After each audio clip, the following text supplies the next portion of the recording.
Manchester के old Trafford मैदान से मैं हूं राजीव मिश्रा। आपका बहुत बहुत स्वागत है। आज बात करेंगे भारत और इंग्लैंड के बीच होने वाले चौथे टेस्ट मैच की। और मेरे ठीक पीछे की जो कंडीशंस है उसको देखकर आप अंदाजा लगा सकते हैं कि आने वाले समय में यहाँ पर बल्लेबाजी करना कितना मुश्किल होगा। अब से कुछ ही देर पहले शुभमन गिल की प्रेस कॉन्फ्रेंस खत्म हुई और उन्होंने बड़ी इंपॉर्टेंट बात कही। उनका ये कहना था कि अभी तक जो चार वेन्यूज हुए, यानी इससे पहले जो तीन वेन्यूज लीड्स, एजबेस्टन और लॉर्ड्स, उसके मुकाबले यहाँ पर ओल्ड ट्रैफर्ड में पिच बहुत चैलेंजिंग नजर आ रही है। और उनका कहना है कि चाह कर भी अब इंग्लैंड जो है वहां से मॉइस्चर नहीं हटा सकता है, यानी कि तेज गेंदबाजों के लिए पहली बार इस सीरीज में खासी मदद मिलेगी। और 2014 अगर टेस्ट मैच याद करें, जब आखिरी बार भारत ने यहाँ खेला था तो 3 दिन में वो टेस्ट मैच खत्म हो गया था। लेकिन यहाँ पर 3 दिन में टेस्ट मैच खत्म होने की संभावना थोड़ी कम है और इसके पीछे की बड़ी वजह यहाँ का वेदर है। अभी भी आप देख सकते हैं ओवरकास्ट कंडीशंस है, रुक रुक के यहाँ पे बारिश हो रही है। अगर मेरे पीछे आप कवर्स देखें तो वो पूरी तरह से जो स्क्वायर है उसको ढक दिया गया है। कुछ जो प्लेयर्स हैं यहाँ पे मेरे, अगर आप देखें बाय साइड में, वार्म अप तो कर रहे हैं लेकिन नेट सेशन हो नहीं सकता क्योंकि लगातार बारिश हो रही है। और कुल मिलाकर जो चैलेंज है वो भारतीय टीम के लिए ज्यादा है। इस चैलेंजिंग परिस्थिति पे मैनचेस्टर की इस ओल्ड ट्रैफर्ड की पिच के बारे में, और साथ ही क्या भारतीय टीम अभी भी सीरीज में वापस आ सकती है, इन सभी मुद्दों पे बातचीत करने के लिए हमारे साथ पूर्व सेलेक्टर, क्रिकेटर और कमेंटेटर सबा करीम इस समय हमारे साथ जुड़ रहे हैं सीधे दिल्ली नोएडा से। सबा भाई, बहुत बहुत स्वागत है आपका। फर्क बस इतना है इस बार की मैं जैकेट में हूँ और आप टी शर्ट में हैं वहां पे। बस अब हालत तो कुछ यही लग रही है राजी। वहां पे जिस जी। तरह से मौसम नजर आ रहा है, आपके पीछे बैकग्राउंड में कुछ मुझे डार्क क्लाउड्स नजर आ रहे हैं। अभी जी। बारिश हो रही है तो इसमें ना कंडीशन बहुत चैलेंजिंग हो जाते हैं हर एक टीम के लिए। हम्म। अब इंडिया के लिए ज्यादा होगा बिकॉज इंडिया उतना ज्यादा यूज टू नहीं है इन कंडीशन में खेलने के लिए। हम्म। पर जो आपने शुरुआत की थी ना, मुझे अभी भी यकीन है कि भारत वापसी कर सकता है इस टेस्ट श्रृंखला में। क्योंकि हम्म। ओवरऑल देखा जाए तो लंबे फिगर्स तक भारत ने डोमिनेट किया है। वो जो हम्म। जो इम्पोर्टेंट मोमेंट्स होते हैं, जो जो क्रिटिकल मोमेंट्स होते हैं, वहां पर इंग्लैंड ने पछाड़ दिया है भारत को। हम्म। पर ओवरऑल इंडिया का प्रदर्शन ज्यादा बेहतर रहा है ओवरऑल तीनों टेस्ट मैचेस में। जी। समा समा भाई, तीन बड़ी इंपॉर्टेंट बातें शुभमन ने गिल ने प्रेस कॉन्फ्रेंस में कही। पहले उस पर ही बात कर लेते हैं। पहली बात उन्होंने कही पिच को लेके कि जब वो प्रैक्टिस सेशन में कल पिच के पास गए थे, तो पहली बार उनको लगा कि बहुत चैलेंजिंग सिचुएशन आएगी इस टेस्ट मैच में। मैनचेस्टर में क्या आमतौर पे आप भी यहाँ पर आए हुए हैं, क्या ऐसा रहता है यहाँ पे थोड़ा सा फास्ट बॉलर्स के लिए अलग मदद होती है? और यही बात बेन स्टोक्स से भी पूछी गई प्रेस कॉन्फ्रेंस में, उनका भी यही कहना था कि ये टेस्ट मैच बिल्कुल डिफरेंट होगा लीड्स, एजबेस्टन और लॉर्ड्स से। हाँ राजीव, क्योंकि जो स्टैट्स है ना वो भी यही बता रहे हैं ओल्ड हम्म। ट्रैफोर्ड के बारे में कि यहाँ पे सबसे ज्यादा सीम मूवमेंट मिलता है बॉलर्स को। हम्म। और इस वजह से अगर औसतन देखा जाए तो सीमर्स को ज्यादा विकेट मिलते हैं स्पिनर्स से। करीब जी। पिछले 5 या 6 सालों में जितने सारे मैचेस हुए हैं, अब वहां पर जी। 150 के करीब सीमर्स को विकेट मिले हैं और सिर्फ 30 या 35 विकेट जो हैं वो स्पिनर्स को मिले हैं। इससे साफ जी। नजर आता है कि ये जो विकेट्स हैं यहाँ पे वो ज्यादा कंड्यूसिव रहते हैं पेस बॉलिंग के लिए। तो दोनों टीम की कोशिश यही होगी कि वो अपने पेस बॉलिंग की जो सेक्शन है, का जो डिपार्टमेंट, उसको और ज्यादा मजबूती प्रदान हम्म। करें। और इस वजह से ही मुझे लगता है कि बल्लेबाजी बहुत ज्यादा कठिन होने वाली है। और जी। उसके ऊपर से अगर कंडीशन ओवरकास्ट होंगे तो आप समझ लीजिए हालत कितनी ज्यादा खराब होने वाली है जी। बैटर्स की इस तरह के कंडीशंस में बैटिंग करने के लिए। आपने बैटर्स का जिक्र कर दिया। नंबर 3 पे करुण नायर को सेव देख रहे हैं, एक और चांस मिलते हैं आप देख रहे हैं? क्योंकि प्रेस कॉन्फ्रेंस में कप्तान ने कुछ ऐसा कहा नहीं, क्योंकि बहुत ही क्रूशियल टेस्ट मैच है और हम सब नेट्स पे जो कुछ देख पाए सब भाई, हम्म। उससे यही लग रहा हम्म। है कि मे भी एक चांस और करुण नायर को मिल जाए। बीइंग अ सेलेक्टर, आप किस तरह से देखते हैं करुण नायर को? क्या आपको लग रहा है एक और चांस मिलना चाहिए इस तरह की कंडीशन है? देखिए, जो रवैया मुझे टीम मैनेजमेंट का नजर आ रहा है उससे मुझे लगता है कि उनको एक मौका और मिल सकता है। जी। पर अगर हम थोड़ा हट के एक चयनकर्ता के रोल में देखेंगे तो मुझे लगता है कि ये समय है आपको और ज्यादा यंगस्टर्स में इन्वेस्ट करने का। क्योंकि ट्रांजिशन हम्म। पीरियड में तो हम लोगों ने देख लिया कि हमारे बल्लेबाजी काफी अच्छी कर रही है। तो मेरे ख्याल में अब वो समय आ रहा है कि अगर आपको ट्रांजिशन करना है तो फिर आप यंग ब्लड में इन्वेस्ट कीजिए। तो जी। और आपके पास विकल्प है, ऐसी बात नहीं है कि आपके पास ऑप्शन नहीं है जिन्होंने हम्म। डोमेस्टिक क्रिकेट में या फिर इंडिया ए के लिए अच्छा प्रदर्शन नहीं किया है। तो मेरा ये मानना है कि ये वक्त आ रहा है कि अब आप एक और नई पीढ़ी के बल्लेबाज में आप थोड़ा इन्वेस्ट करें जो आपको लंबे समय तक सर्व करे इस नए हम्म। WTC साइकिल में। नहीं तो आप बीइंग का सिलेक्टर, आप अगर आपके पास चॉइस दूं मैं कि साई सुदर्शन, अभिमन्यु ईश्वरन और करुण नायर में से नंबर 3 पे खिलाना है, तो आप किसके साथ जाएंगे? खासतौर से यहाँ की जिस तरह की कंडीशन अभी भी देखिए, जब मैं आपसे बात कर रहा हूँ तो हम्म। बूंदाबांदी होना हम्म। शुरू हो चुकी है। जी। मैं तो इन कंडीशंस को ध्यान में रखकर ऐसे बैटर के साथ जाना चाहूंगा राजीव, जिसका डिफेंस बहुत सॉलिड है। और हम्म। जहां तक मैंने देखा है अभिमन्यु ईश्वरन को खेलते हुए इतने सालों से, उन्होंने डोमेस्टिक फर्स्ट क्लास क्रिकेट में ढेर सारे रन्स बनाए हैं। मुझे लगता है कि सबसे ज्यादा रन इस करंट लॉट में फर्स्ट क्लास में अगर देखा जाए तो अभिमन्यु ईश्वरन के ही हैं। और नहीं हम्म। केवल रणजी ट्रॉफी, दिलीप ट्रॉफी और ईरानी ट्रॉफी में, पर इंडिया ए के लिए भी जब भी उनको मौका मिला है वो कप्तानी कर चुके हैं इंडिया ए के लिए। हम्म। अलग अलग जगह पे जाकर उन्होंने रन्स बनाए हैं। और आप रन ओवरसीज कंडीशन में तभी बनाएंगे जब आपका डिफेंस सॉलिड होगा। और यहाँ पर जी। आपको एक ऐसे बैटर की जरूरत है जो तकनीकी रूप से जिसका डिफेंस बहुत सॉलिड हो। और ऐसे भी अभिमन्यु के पास बहुत सारा अनुभव हो चुका है। वो एक हम्म। बिजी प्लेयर है। वो जानते हैं स्ट्राइक को रोटेट किए किस तरह से करना होता है। तो मुझे अगर कहा जाए तो मैं तो पुश करूंगा अभी भी अभिमन्यु ईश्वरन के लिए। और मुझे लगता है कि अभी तक उनको जो नहीं खिलाया गया है वो सही नहीं रहा है। उनको सबसे पहले मौका मिलना चाहिए था। वो कितने सालों साल तक वो टीम के जी। साथ रहे हैं, पर आप हमेशा किसी न किसी और को खिला देते हैं उनकी जगह पर, और फिर इनको तो मौका मिलता नहीं है। तो मुझे लगता है कि ये वक्त आ रहा है कि अभी आप अभिमन्यु ईश्वरन को नंबर 3 पर ट्राई करें। लेकिन सभा भाई, क्या स्ट्रॉन्ग लाइकिंग और डिसलाइकिंग का मामला है? क्योंकि अगर आप रन बना रहे हैं, डोमेस्टिक क्रिकेट में अच्छा कर रहे हैं, फिर ऐसा ऐसा क्या रीजन है कि उनको बाहर बिठा के कभी आप देवदत्त पडिक्कल को खिला देते हैं, कभी करुण नायर को खिला दिया जाता है, कभी साई सुदर्शन को खिला दिया जाता है, और फिर ऐसे आप एक नई थ्योरी ले आते हैं, और जब हम्म। किसी और को हम्म। खिलाना होता है तो आप कहते हैं नहीं, पहले से कोई टीम है इसलिए उसको पहले चांस देंगे। हम्म। तो अलग अलग हम्म। खिलाड़ी के लिए अलग अलग थ्योरी क्यों अपनाती है टीम मैनेजमेंट? होना तो नहीं चाहिए राजीव। जी। आपने एक पैटर्न अगर बना दिया है तो फिर एक मापदंड आपने अगर बनाया है तो सबको उसी हिसाब से आपको मौका देना चाहिए। अब हम लोग बार बार क्यों कहते हैं कि रणजी ट्रॉफी का महत्व बहुत ज्यादा है? अगर रणजी ट्रॉफी का इतना ज्यादा महत्व है तो फिर अभिमन्यु ईश्वरन को आप क्यों नहीं खिला रहे हैं? उसके जगह हम्म। पे आपने साई सुदर्शन को क्यों क्यों खिला दिया पहले टेस्ट मैच में? साई सुदर्शन और अभिमन्यु ईश्वरन के फर्स्ट क्लास रिकॉर्ड को अगर हम देखेंगे तो बहुत बड़ा अंतर है। उनका जी। एवरेज बहुत ज्यादा है, इतने सालों से वो खेलते आ रहे हैं, करीब 27 से 28 फर्स्ट क्लास 100 है।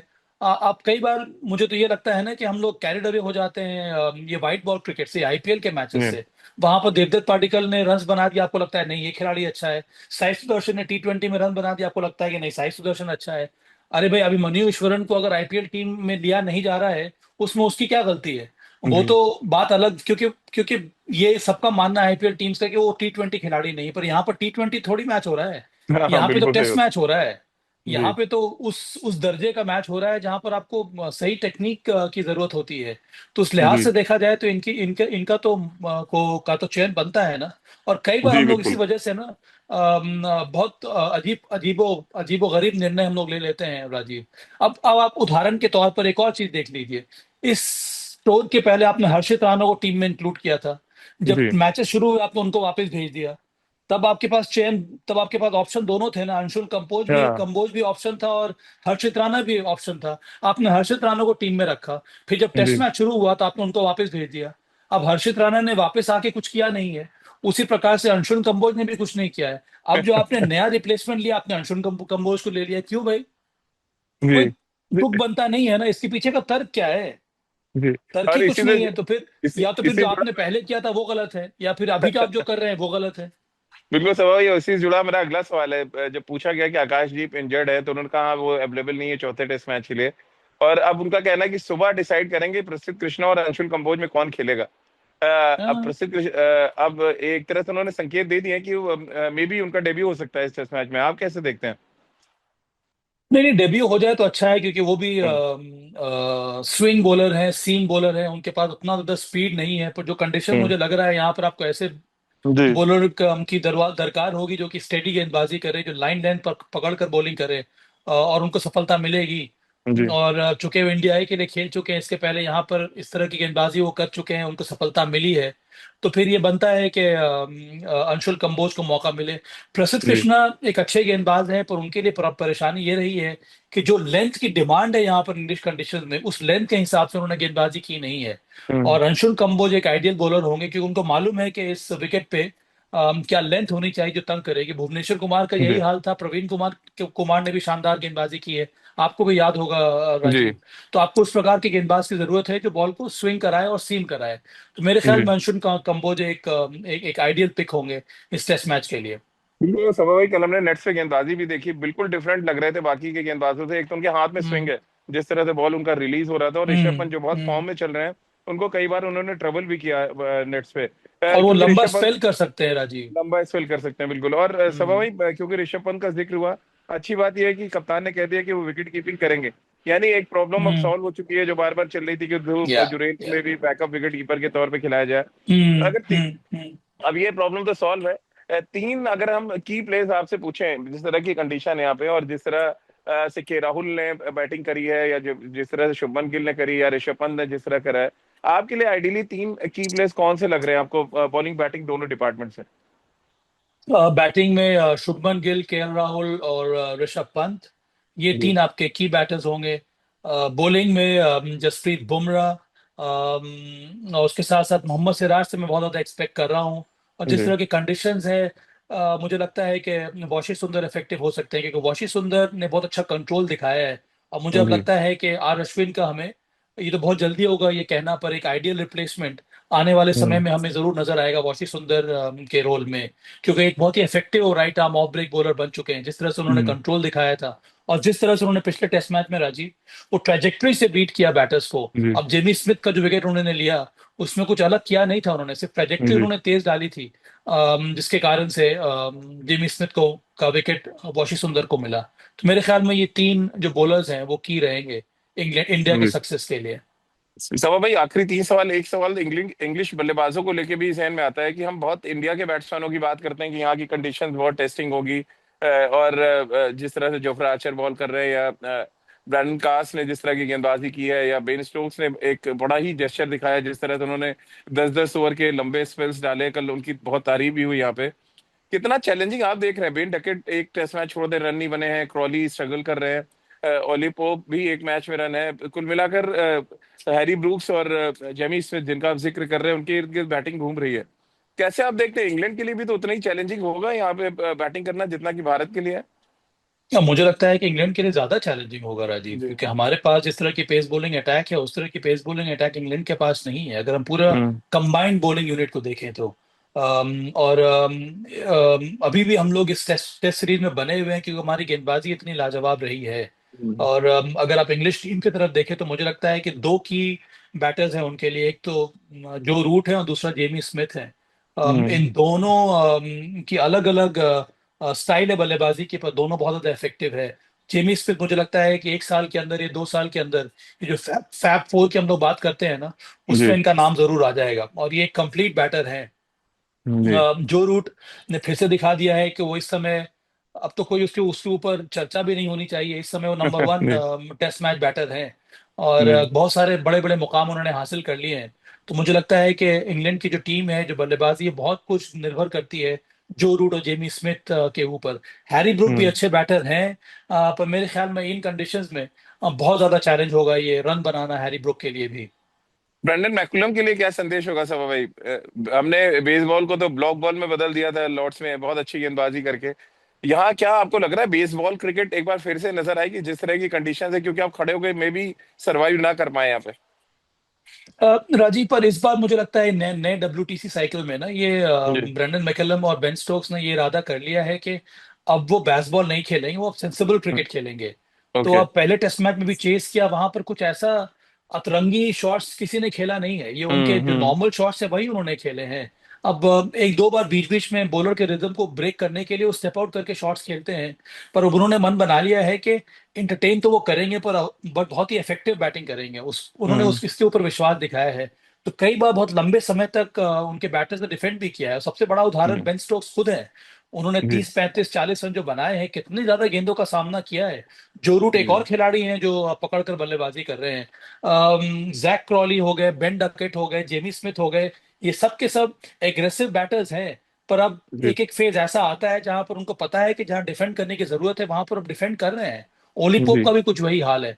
तो मेरे ख्याल में उन्होंने बड़ा अच्छा मिश्रण अब अपने अब उनकी कोशिश यही है कि वो जी। सही मिक्स आना चाहिए डिफेंस में और अटैकिंग शॉट्स खेलने में। समा भाई, क्योंकि आखिरी शतक यहाँ पे 1990 में सचिन ने बनाया था, उसके बाद तो सचिन ने क्या किया हम सबको पता है। शुभमन गिल बहुत अच्छे फॉर्म में, ऋषभ अच्छे फॉर्म में, के राहुल ने बहुत अच्छी बैटिंग की। अगली सेंचुरी क्या आप देख पा रहे हैं 2025 में? क्योंकि अब तो 35 साल हो गए हैं इस मैदान पे शतक बने हुए, और 2014 आखिरी टेस्ट मैच हम खेले थे वो हम हम्म। हार गए थे 3 दिन में इनिंग डिफीट हुई थी, हम्म। जिसमें पहली हम्म। इनिंग में मुझे जितना याद है, मैं क्योंकि था यहाँ पे, धोनी ने 71 रन बनाए थे, और सेकेंड इनिंग्स में हाईएस्ट रन जो है वो 46 रन थे आर अश्विन के, और पहली पारी में 6 विकेट हमारे 0 पे आउट हो गए थे। हम्म। देखिए, और उम्मीद तो मुझे मैंने याद है लगा शायद के आप रखी है। सिलेक्टर भी देता है तब, दो 2013, हजार 2013 या चैंपियंस 2014 ट्रॉफी के की बाद बात की है। है जी। हाँ, जी जी। बड़ी हालत खराब थी वहां पे हम लोग जी हमारी। पर शुभमन गिल ने बहुत ज्यादा मेहनत की है राजीव अपने तकनीक के जी ऊपर। वाइट बॉल से रेड बॉल में जो परिवर्तन हमें देखने को मिल रहा है, वो अच्छी बात है शुभमन गिल के लिए और भारत के लिए भी। जी। मैं ये चाहता हूं ना, जो सब लोग तारीफ कर रहे हैं कि शुभमन गिल ने अपना एग्रेसिव चेहरा दिखाया पिछले टेस्ट मैच में, वो अच्छा लगा देखकर। इससे सहमत नहीं हूं। जी क्योंकि मेरा ये हमेशा मानना है कि शुभमन गिल ने जिस तरह से क्रिकेट खेली अभी तक एक प्लेयर के रूप में, उसी प्रकार से उनको एक कप्तान के रूप में भी अपने आप को पेश करना है। कुछ अलग, बिल्कुल। आपको अलग करने की जरूरत नहीं है। आपको कुछ अलग दिखाने की जरूरत नहीं है, कुछ आपको हम्म। अलग बनने की जरूरत नहीं है। आपकी आप आपकी जो पर्सनालिटी है ना, वो अलग है। और हर जी इंसान की पर्सनालिटी अलग होती है। आपको किसी और के पर्सनालिटी को इख्तियार करने की आवश्यकता नहीं है। अगर जी आपके अंदर वो एग्रेशन नॉर्मली है तो फिर अलग बात है, पर इस तरह का जी। एग्रेशन मैंने शुभमन गिल के अंदर देखा नहीं है। जीटी नहीं, आज उन्होंने, के लिए भी। आ- आज प्रेस कॉन्फ्रेंस में उनसे पूछा गया सब भाई, तो हाँ, उन्होंने कहा, हाँ, मैं एक एक चीज क्लियर करना चाहता हूँ कि मैं ऐसा हूं नहीं। कह रहे कि मैं एज हाँ, अ कैप्टन इसलिए गुस्सा आया मुझे कि आमतौर पे आपको 90 सेकंड में क्रीज पे आ जाना चाहिए, लेकिन जानबूझ के डिले किया अंदर आने में इंग्लैंड के ओपनर्स ने। कह रहे बात वहां से बढ़ी, फिर वो बढ़ती ही चली गई, और वो टेस्ट मैच में अगले 2 दिन तक चली। कह रहे आमतौर पे बाय हाँ, नेचर मैं ऐसा नहीं हूं, और मैं ना ऐसा करना चाहता हूं। उन्होंने खुलासा भी किया हाँ। आज तो आई प्रेस होप कि कॉन्फ्रेंस वो में। जल्दी जी। रिकवर कर जाएं राजीव, क्योंकि उसमें ना आप कुछ अलग करने की कोशिश करते हैं, आप अलग बनने की कोशिश करते हैं। हर क्या मे बी इंसान की अपनी बैटिंग इफेक्ट शख्सियत हुई होती उससे है। सब भाई, क्या बैटिंग इफेक्ट हुई उस वजह से भी सेकंड इनिंग्स में? अब मुझे ऐसा लगता है कि मे भी वो एक वजह हो सकती है, क्योंकि आप जी इतना ज्यादा आप कैरिड अवे हो जाते हैं उस एग्रेशन से ना। तो आपको जी लगता है कि आपका जवाब आपको उसी प्रकार से ही देना है। एग्रेशन अलग अलग तरीके से दिखलाया जाता है। अब जी अगर आप सोच लीजिए कि कल केएल राहुल इस तरह से बिहेव करेंगे तो कैसा लगेगा हमें। जी। बड़ा अजीब सा लगेगा ना। अब रोहित शर्मा उस तरह से बिहेव करेंगे तो कैसा लगेगा, एम एस धोनी इस तरह से बिहेव करेंगे तो कैसा लगेगा। आपका जो गेम है, आपकी जो पर्सनैलिटी है, वही सामने आनी चाहिए मैदान के ऊपर। जी तो मुझे लगता है कि वहां से ना वो जो फोकस है उनका थोड़ा बहुत हट गया। मैं ये जी चाहता हूं कि फोर्थ टेस्ट मैच में वही काम, वही शालीनता के साथ वो बल्लेबाजी भी करें और कप्तानी जी भी करें। तब आपका दिमाग खुला रहता है। आप अलग अलग तरह से मैच को अप्रोच करते हैं। आप ज्यादा फोकस के साथ बल्लेबाजी करने उतरते हैं, बहुत ही शांत स्वभाव के साथ आप बैटिंग करते जी हैं। और फिर ये एक समय है ना कि आप अपनी लेगेसी खुद बनाएं। जी ये मौका है शुभमन गिल के लिए। एक यंग कैप्टन है, एक यंग टीम है आपके अंडर खेल रही है, आपका फॉर्म इतना शानदार रहा है। तो आपको अपनी अपनी जो छवि है ना, जो आपने एक प्लेयर के रूप में बनाई है, उसी को एक कप्तान के जी रूप में भी सामने लानी है। इसलिए तो सबको लगेगा ना, अब धोनी की कप्तानी के बाद विराट कोहली कप्तानी विभिन्न थी। विराट कोहली जी। कप्तानी के बाद रोहित शर्मा की पर्सनालिटी या कप्तानी उनकी अलग थी।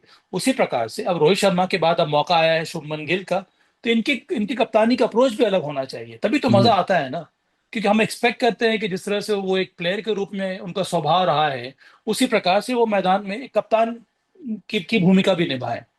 बिल्कुल। और मेरे ठीक पीछे आप देख सकते हैं ओल्ड पवेलियन, 1983 में जब भारत ने इंग्लैंड हम्म। को हराया मैनचेस्टर के मैदान पे सेमीफाइनल मैच, तो पूरी भीड़ उस बालकनी की तरफ भागी थी। हालांकि अब वहां से शिफ्ट कर दिया गया है, जो ड्रेसिंग रूम है, नया ड्रेसिंग रूम यहाँ पे पर बन गया है, राजीव, लेकिन इंडिया ने यहाँ पे कोई टेस्ट मैच जीता नहीं है अभी तक। हाँ ये मैं तो कहने जो वाला था। जो हाँ, तो जो जी। इंडिया ने, मेरे ख्याल में कहाँ हुआ था, एजबास्टन में किया था ना हम लोगों ने। एडवेस्टन में फिर हम वहां भी उसके नहीं पहले जीते थे। वहां पे हम लोगों ने हाँ। कभी जीता नहीं है, तो वहां हम लोगों ने जी। एक रिकॉर्ड कायम किया है। तो उम्मीद यही और है कि ओल्ड ट्रैफोर्ड अच्छा, में भी और ये वो हुआ काम किया सवाल, जाए। उनसे सवाल पूछा गया था शुभमन गिल से आज वेस्टर्न टेस्ट मैच के पहले, किसी इंग्लिश जर्नलिस्ट ने पूछा था।